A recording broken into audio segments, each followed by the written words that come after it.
Hey everyone, thanks for tuning in. Today we are going to be reading Inside Out.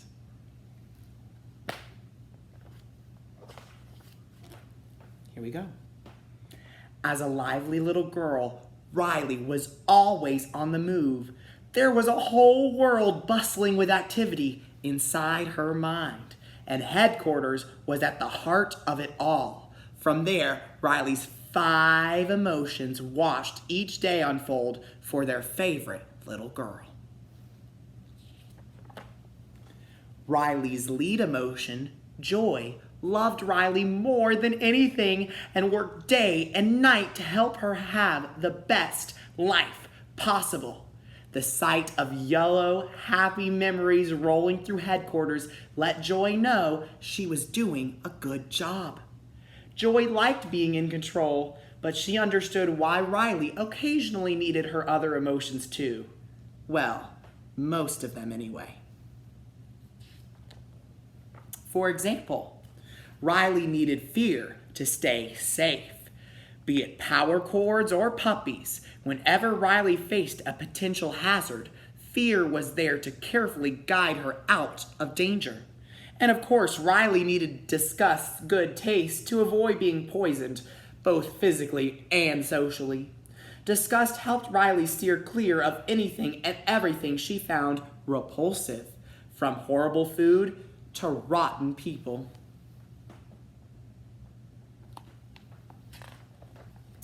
When Riley faced something unfair, anger was there to right every wrong. With his loud growls, and well-placed scowls, rah, anger fought Riley's battles like a pro. And if he got really mad, flames shot out of his head. Then there was sadness. Joy had no idea why Riley needed sadness. All she seemed to do was make Riley feel gloomy, and Joy never wanted that. So, naturally, Joy tried her best to keep sadness as far away from the controls as possible.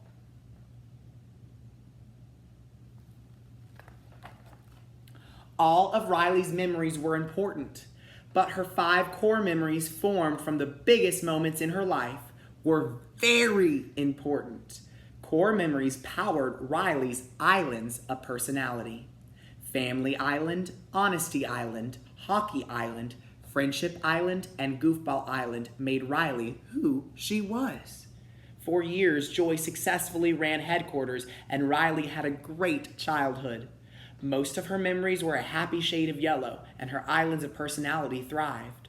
But when Riley was 11 years old, her parents made a surprising decision that changed everything.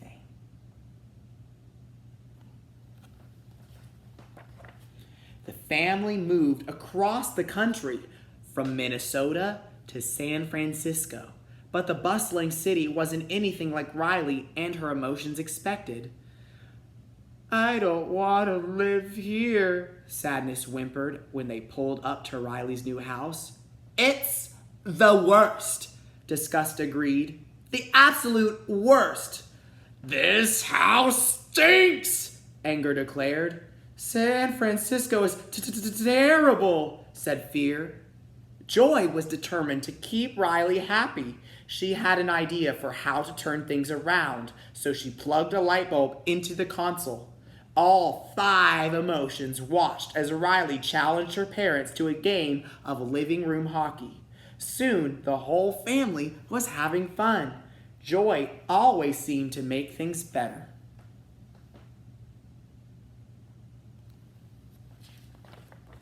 Later, as Riley laughed about a happy memory of her dad from their road trip to San Francisco, her smile suddenly faded.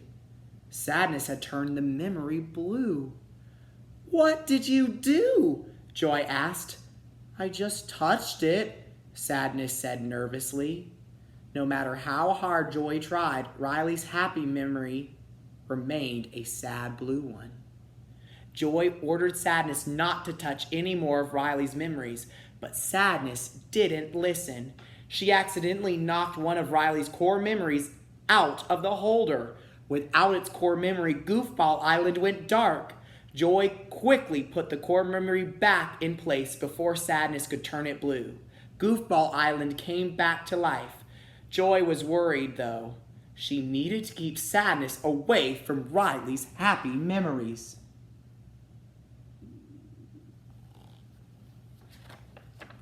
The next morning, Joy sprang into action before anyone else was awake. She wanted to make sure Riley had a great first day at her new school, and she had the perfect plan to keep Sadness out of the way. "This is the circle of sadness," Joy explained.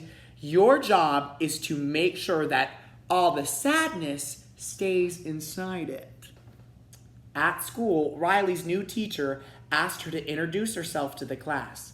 Riley handled it well at first, but when she started sharing a happy memory from her life in Minnesota, she became homesick.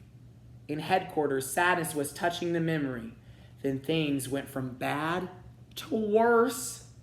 Riley cried in front of the whole class. A new blue core memory rolled into headquarters.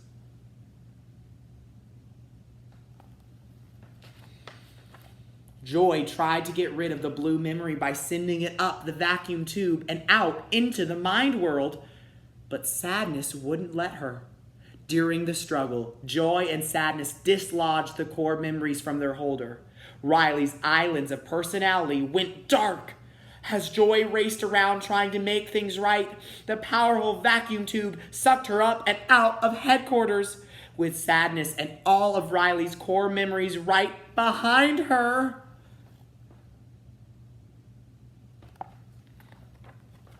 Joy and Sadness rocketed through the tube and landed with a thud on a cliff overlooking the mind world. "We can fix this," Joy told Sadness. "We just have to get back to headquarters, plug the core memories in, and Riley will be back to normal." Joy and Sadness ran to Goofball Island. Then they began to cross the light line, which was like a narrow power cord that connected the island to the core memory holder in headquarters.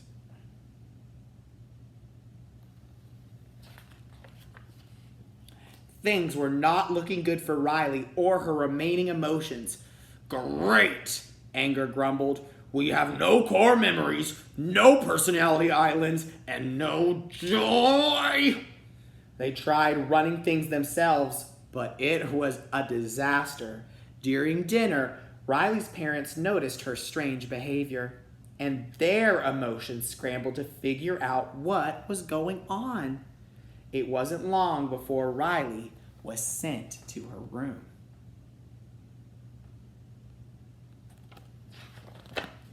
When Riley ignored her dad's attempts to cheer her up later that evening, Goofball Island started to fall apart. As the island crumbled, Joy and Sadness dashed back to solid ground. Together, the two emotions watched Goofball Island collapse into the abyss. Sadness was too overwhelmed to move, but Joy refused to delay their journey back to headquarters any longer. She grabbed Sadness's foot and dragged her into the labyrinth of long-term memory.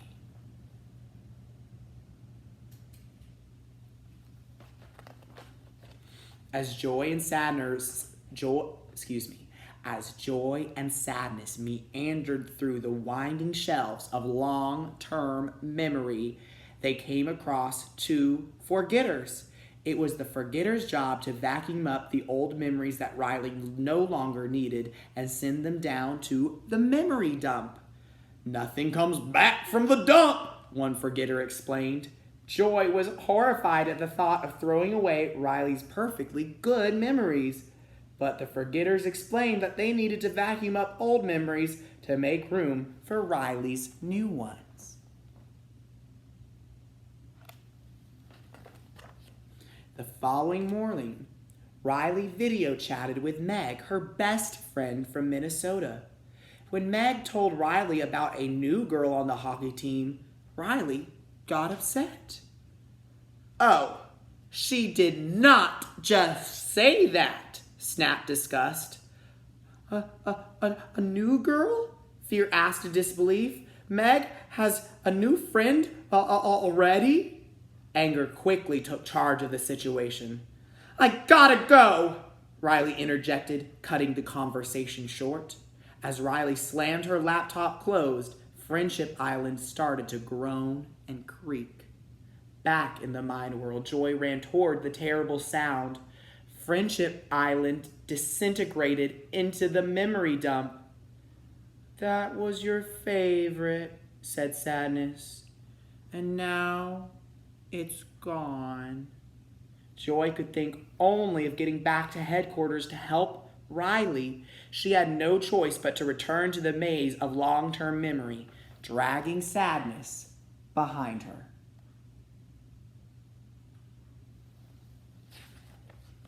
Along the way, the two emotions ran into Riley's old imaginary friend, Bing Bong.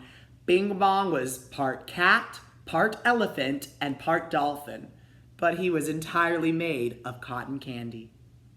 It had been years since he and Riley had played together. They used to go on amazing adventures, mostly in Bing Bong's rocket wagon, which could fly when they sang a special song. There's not much call for imaginary friends lately, said Bing Bong with a sigh. He handed his magical bottomless bag to Joy so she could carry Riley's core memories safely. Then he told them they could take the train of thought back to headquarters.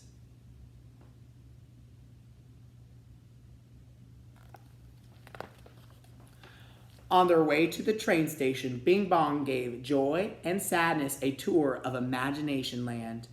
They admired Trophy Town, explored French Fry Forest, and floated through Clown Town.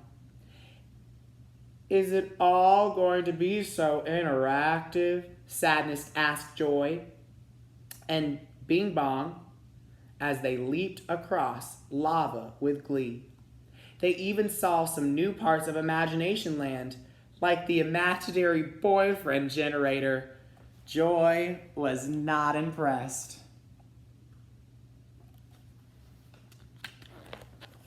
Meanwhile, Riley was trying out for her new San Francisco hockey team. But without Hockey Island running, she was having a hard time. Fear tried to jam old hockey memories into the core memory holder to power up the Dark Island, but it spit them out. Riley made so many mistakes that she got frustrated and stormed off the ice. Crash! Hockey Island fell to pieces. Back in Imagination Land, Bing Bong cried candy tears.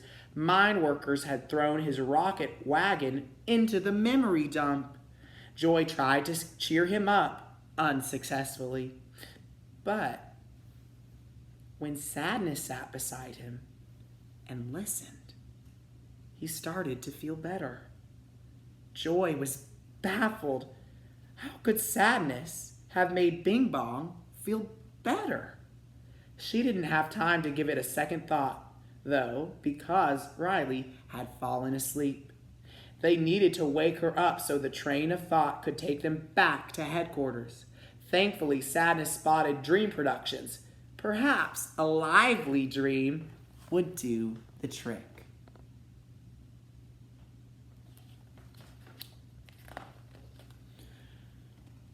Okay, how are we going to wake her up? Joy asked Sadness as they walked through Dream Productions. Sadness thought a nightmare would work best, but Joy didn't like the idea of that. She wanted Riley to wake up from sheer happiness. Joy found a dog costume nearby and handed half to Sadness. Riley loves dogs, said Joy. Put this on! With Bing Bong's help, Joy and Sadness made a big scene on set. Let's party! Joy shouted between barks. Let's dance!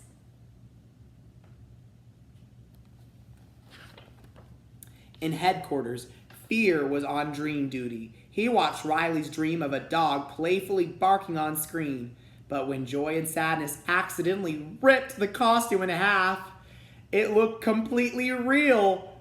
Fear was terrified.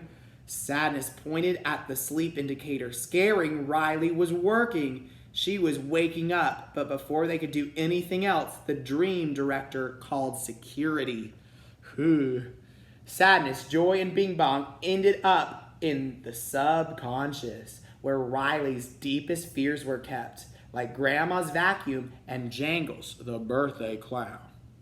Joy realized then that Sadness's original plan to scare Riley awake was their best bet.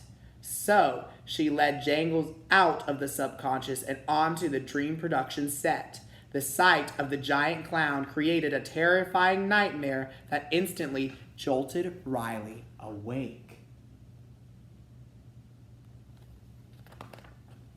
Back at headquarters, Anger had an idea. He thought that if Riley ran away back to Minnesota, all their problems would be solved. "Who's with me?" he asked. Disgust and fear agreed, so Anger boldly plugged the idea bulb into the console. Meanwhile, on the train of thought, Bing Bong picked up one of Riley's memory spheres. It was Joy's favorite. Riley's afternoon by the Twisty Tree in Minnesota with her mom, dad, and hockey team. To Joy's surprise, it was Sadness's favorite memory too.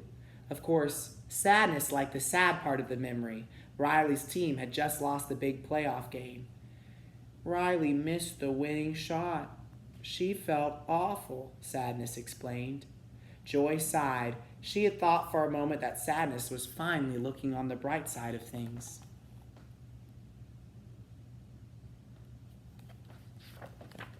At home, Riley stole her mom's credit card to pay for a bus ticket back to Minnesota. Riley's actions caused Honesty Island to crumble, and the debris crashed onto the train tracks. Workers frantically helped everyone off as the train of thought fell to the dump below. "We lost another island!" Joy cried. "What is happening?" A worker broke the bad news. Riley is running away. Joy, Sadness, and Bing Bong scrambled toward Family Island. It was the only island still standing. But as Riley left the house to run away, Family Island started to fall apart too. In the chaos that followed, both Joy and Bing Bong plummeted into the memory dump, leaving Sadness stranded on a cliff.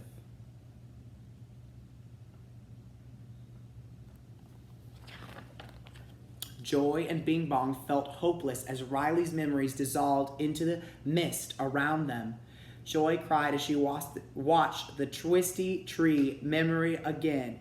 She thought about what Sadness had said. Suddenly, something dawned on her.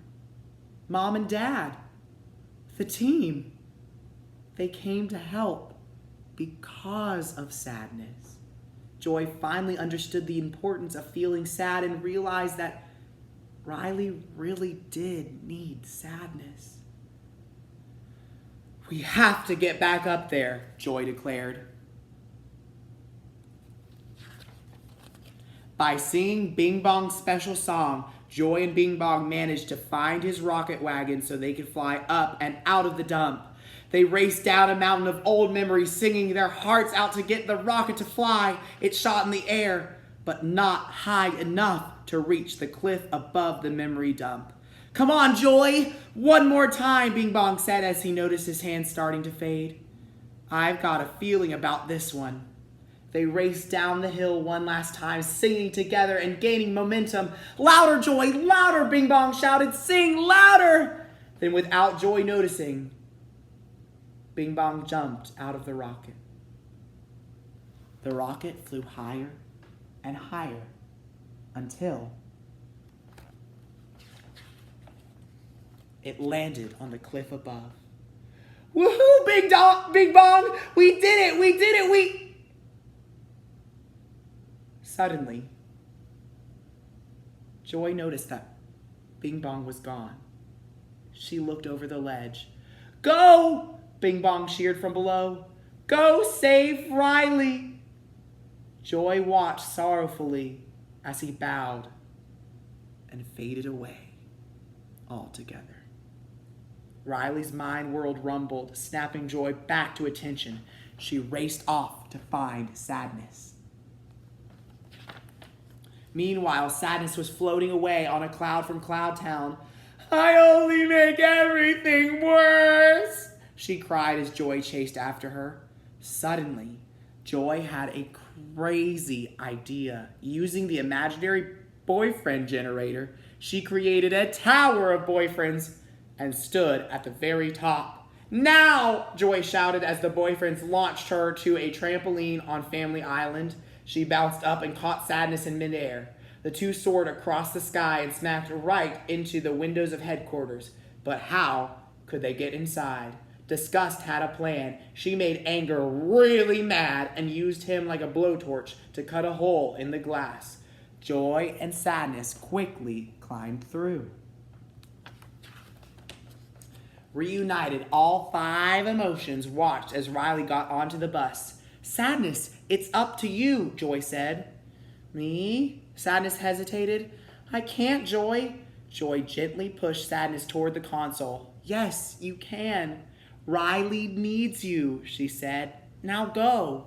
Sadness touched the console and Riley began to feel really sad.